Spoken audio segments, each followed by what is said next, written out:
Students, this lesson is on exponent rules. This is for Friday, February 7th. Exponents are also known as powers, and we're going to refer to these as super powers. And we all know that everybody with superpowers doesn't follow the same rules as everybody else, like Superman can fly, Spider-Man can climb walls, and that type of stuff. So it's the same way in math. Our superpowers, or our exponents, are not going to follow the same rules as our regular numbers have all throughout school. So in a multiply problem, we would multiply regular numbers, but our exponents are going to add. So we're going to add exponents. Okay? So when we see a problem like x to the 4th times x to the 7th, this turns out to be x to the 4th plus 7, or x to the 11. We add exponents. Number 2, here's the same type of situation. It's just represented with parentheses instead. M to the 3rd times m to the 3rd, it's multiplied, so we add exponents again. So we could write it as m to the 3 plus 3, or m to the 6th. Okay. The biggest confusion here is kids want to multiply because the problem is called the multiply problem, but multiply means to add. Here again it's just written in a different way. R to the 2 plus 2, or r to the 14th. Yep. It works the same when we have negative exponents here as well. This would be x to the 5 plus negative 2, and 5 plus negative 2 is 3. So this is x to the 3rd. It works the same even when we have multiples. You just put, if it doesn't have a power on there, it has a power of 1. So this would be x to the 1 plus 7 plus 1. And 1 plus 7 plus 1 is x to the 9th. Here this is a to the 1, b to the 1, c to the 1. I don't know why that extra 6 is there. Since there are no common letters in here, you can't combine anybody, so this is just a, b, c. Number 7 here, we're going to put like letters together, so a1, a1. So that would be a to the 1 plus 1, or a to the 2. Then you take care of your b's. You have b4 and b2, so that'd be b to the 4 plus 2, or b. Good morning, teachers and students. And then we just have the lonely y, so the y comes down. So our answer would be a to the 2nd, b to the 6th, y. Number 8 shows an example here with numbers. Numbers, these are treated just like they have been forever. 7 times 5 is 35. And then the exponents, x to the 3 and 7, it's x to the 3 plus 7, or x to the 10th. And we get into a few more complicated ones here. Again, on number 9, we treat numbers like numbers. Negative 2 times 4 is negative 8. y3, y4, 3 plus 4 is 7. So I'm going to start to show less and less work because you're probably starting to get the hang of it by now. 4 times 6 is 24. R2 and R12, 2 plus 12 is 14. S3, and that's S1. 3 plus 1 is 4, so S4. Number 11, we have a 1 here, so it's negative 2 times 1 times 3, which is negative 6. And you have x to the 2, x to the 1, to the 10, so it's 2 plus 1 plus 10. 2 plus 1 plus 10, that is x to the 13th. Okay.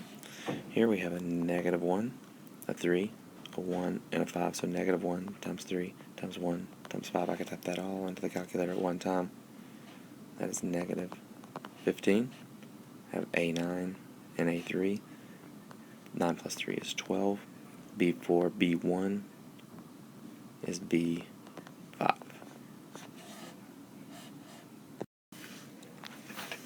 Alright, if multiply was add, it's easy to follow that divide really means subtract. Exponents, remember, they don't follow the same rules as everybody else. So divide is going to mean subtract.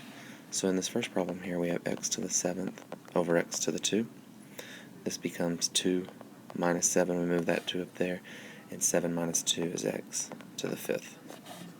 Here, we always move to where the bigger number is and subtract. So the 3 will come down, and this will be nothing on top, 5 minus 3, which becomes 1 over m to the 2. You might have noticed I put a 1 there as a placeholder. We have to have something on top of the fraction or it won't be a fraction anymore. So when the 3 went down to subtract, we had to put something there to hold its place. Okay. Number 15, I'm going to draw my division bar, and I'm going to start subtracting. The 5 goes to the top. 7 minus 5 is 2. Here, that's x1 and x2. The 1 comes down to the bottom and subtracts. Here we have y1 and y6, so the big one's on bottom, so 6 minus 1 is 5. Here we have z3 and z8. 8 is the bigger one, so 8 minus 3 is 5, so it's z5 on top.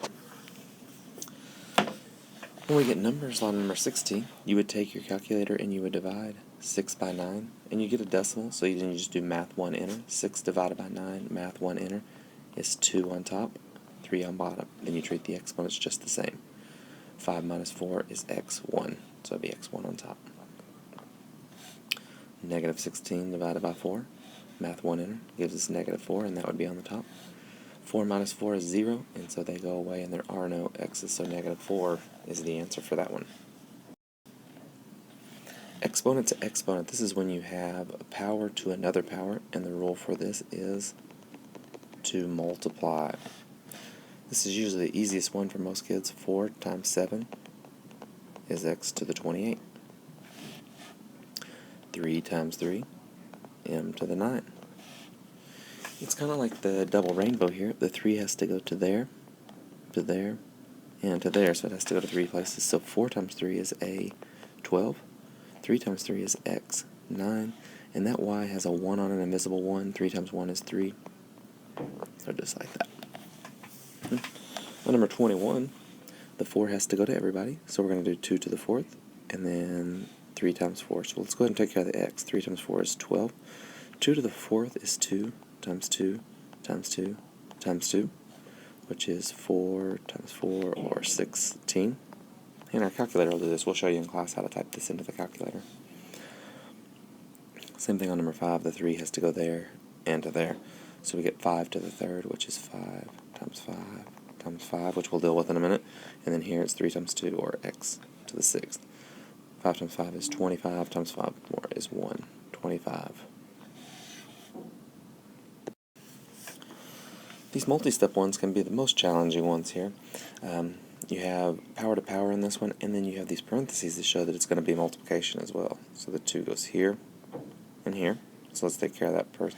So that'd be 4 times 4, which is 16. 5 times 2 is 10, so that's x to the 10. And we'll leave that in parentheses. Here the 3 goes here, and the 3 goes there. So that'd be 3 times 3 times 3, or 9 times 3, which is 27. And then 2 times 3 is 6. So now we have just a multiplication problem. So we have 16 times 27. So let me type that in. 16 times 27, 432. That takes care of the numbers. Since it's multiply, 10 plus 6 is 16. Negative exponents and zero exponents. Zero exponents are the best ones, because anything to the 0 power is always 1. Okay? No matter what, always 1. So x to the 0 power is 1. That goes to the 0, that goes to the 0, so both of those turn to 1, and so that is 1 also. Okay. The negative exponent can be a little bit trickier. Negative exponents, you just move it to the other side of the fraction. So move to other side. Okay. So if you have x to the negative 2, all you do is take it and move it underneath. Leave a placeholder of a 1, and so it'd be like that. Okay. If it's already on bottom, let's say you have 2 over x to the negative 2. This negative 2 will move upstairs with that, and you'll have 2x squared with nothing underneath. So in this problem, we have our fraction bar. We just draw it there. This guy is a negative. To make him positive, all we do is move him underneath. So the 3x will stay on top. The y2 goes underneath. On this one, we have our fraction bar. The negative 2 will go down. The z4 will come up. The y will stay the same. So y stays on top. Z4 comes up with him. X2 goes on bottom. So negative exponents, all they do is trade places to the other side of the fraction. Right. Add, subtract. We did this way early in the year. All this is combining like terms. Okay? So 1y to the third plus 5y to the third is 6y to the third. Now number 29, we have negative 2x squared. This is a 1x squared and a minus 3. So the real math problem you're doing is negative 2 plus 1 minus 3. And you can type that in your calculator or do it in your head. Either way, you're going to get negative 4. And they keep the last name of x squared. Okay. This one you have negative 1a to the 9 plus 3a to the 9 plus b to the 4th minus b to the 4th. So these guys are like terms. So negative 1 plus 3 is 2. They keep the last name a to the 9th. Here we have 1 minus 5 is negative 4. They keep the last name of b to the 4th. So when we add or subtract, we do nothing to exponents. And that's one of the trickiest things for students, because we've been doing stuff with exponents all throughout the day here, and now we finally do something that does not do anything with exponents. This is a mnemonic device to help you remember what we did today. N-A-M-E. If you're adding, like what we did up here, or subtracting, like we did up here, then you do nothing with the exponents. If you're multiplying, we learned today that you really add exponents. The opposite of that would be if you're dividing, you really subtract exponents. And if you have exponent to exponent, you really multiply. And we'll talk more about this name thing in class, but I just wanted to show it to you so you'd have a head start.